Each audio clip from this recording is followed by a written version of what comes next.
Welcome everyone who's joining us, watching this testimonial. I have here Sean Miller from Northwestern Mutual, based in Wichita. Are you in Wichita, Yep. Kansas? And Sean worked with us for over a year. And before joining the SLS Framework, he was already successful. He is successful still. Now, working with us for about a year, he has some insights where I would like to kind of pick on his brain and see exactly, first, what transformation the SLS framework did for him. And second, that transformation, what it meant to his business. So these are my first two questions.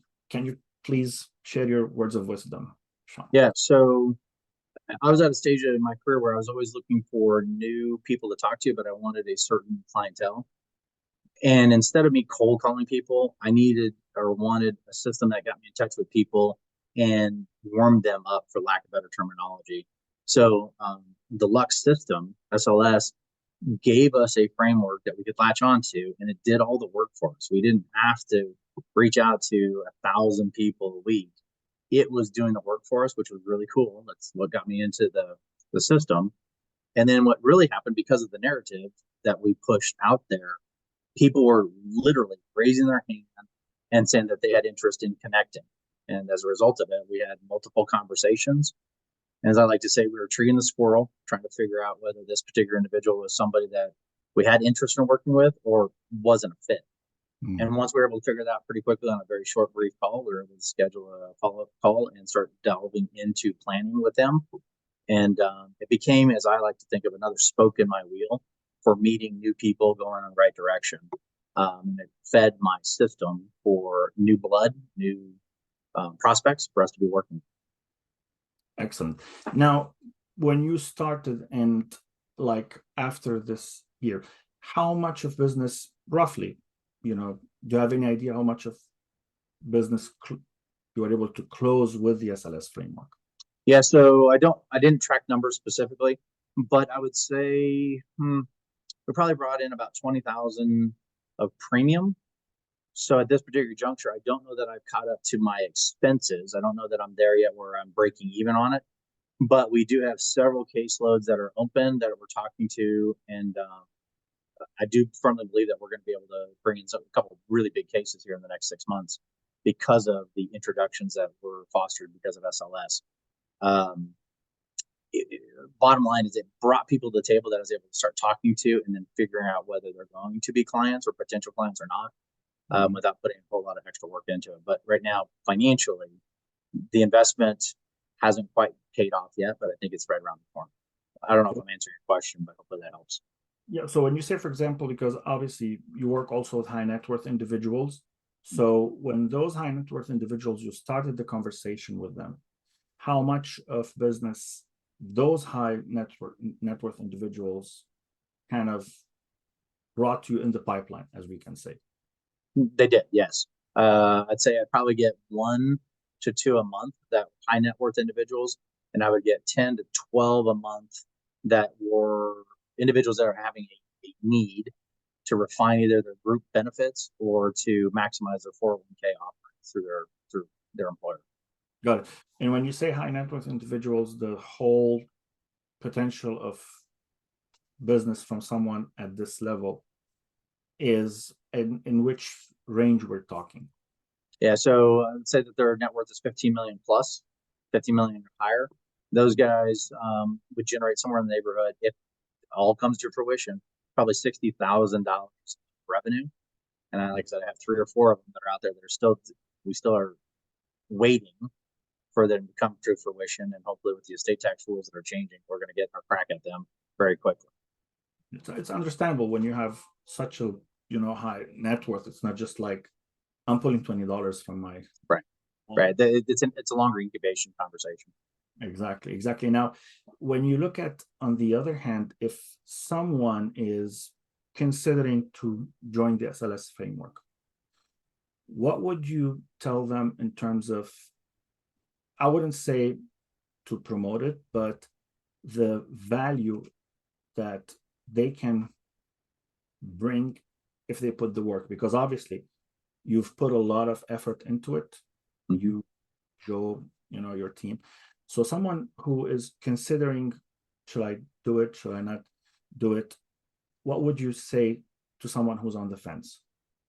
I would make sure you understand. This is where I went wrong. Make sure that you understand that you got to keep feeding the pipeline, right? So it's not completely automated. It doesn't do everything for you. You do have to check in once a week and make sure that you're using the tool to filter the individuals you want to go after, drop them in. And at that point in time, the automation starts. I got to a place where we did the first drop, and it was like manna from heaven for the first 2 weeks, 3 weeks. I had people that were constantly touching base that had interest. But as the weeks went on, it turns into months, up to 3 months, all of a sudden that pipeline was getting very dry and I wasn't getting touched anymore. Nobody else was reaching back out to me, and I had no earthly idea why. So the point was that you got to constantly drop into the systems the names and the numbers that will prompt SLS to start reaching out to them automatically through LinkedIn. If you don't do that, then your pipeline's going to dry up pretty quickly, which is what I had to learn part of it. That's very insightful, because this is where most of those who consider joining, or let's say they join at the beginning, they think that automation is push a button, but obviously it's not. You're like the main engine of it. Yes. Now, what value does it bring? Like, what I hear from you is like, you still have to do the work, but what's the real value in them doing that work? Yeah, so I eventually turned this over to my staff. So I wasn't doing this myself, but my staff, I don't think I'm overstating the simplicity here, but he would have to put maybe 5-10 minutes into it once a week. That would generate a swath of 1,500 to 2,000 names that would get dropped in the system. Again, he was typing a couple things in, it would find the names, he'd click a button, and it would drop those names in there, and he was basically done. And then the system would start to work, and then it would populate questions. If somebody had an interest, he would be able to step into it and see what that question was if they're interested in talking. If they're not interested in talking, they're not responding, the system would keep prompting another question, another question, another question. That was happening all behind the scenes. But once somebody had interest, then he was checking his inbox once a day. And every time there was somebody that had interest, then he would start working on getting them scheduled. And at that point in time, then that's when I stepped into the fold and have a conversation with them. I guess to be fair, he was always representing himself as me, right? He was answering emails, the LinkedIn messaging as if it were me. But the bottom line is, it didn't matter. He's part of my team. He's trying to get them on my calendar. Just to also be clear, what level of assets under management you have? So we're not talking about someone who's starting. No.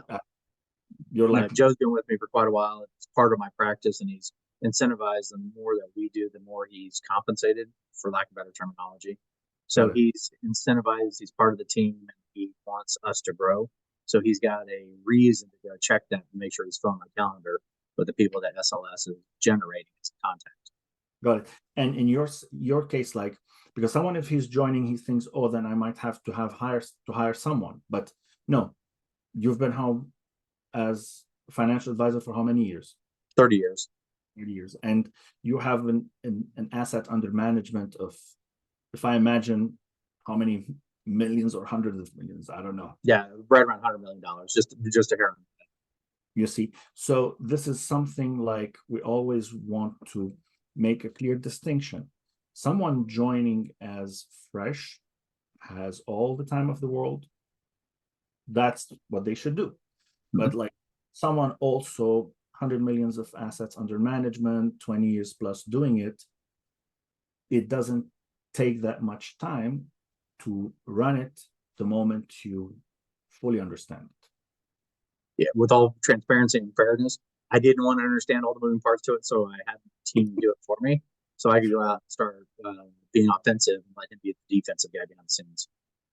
Exactly, and this is something very common I see when I work with experienced, financial advisors, insurance brokers. It's the same thing. Like, I need to understand how the system works, but I don't need to get into the nitty-gritty of it, work with my team, and let it run. So the value that someone can get from something like this, doing it versus not doing it, if you want to put it black and white, how would you describe it? Yeah, I think I keep going back to that spoke in the wheel. This would be just one spoke in the wheel for you to build a business, and I'd say it's a must to have something that's autopiloted and that's doing work for you while you're doing other work. Or Warren Buffett says, right? You need money making money while you're sleeping. Well, this system basically works for you while you're sleeping, so it's a must. Perfect. Sean, thank you for these words of wisdom, and I really happy to see that your team has grown in knowledge, and now you have some serious business in the pipeline. And as I said, your story is quite inspiring, and that's why I wanted us to hear it from the mouth of the line, as they say. And all the best for more success. Great, Nate. Thank you much. Appreciate it. God bless. You're welcome.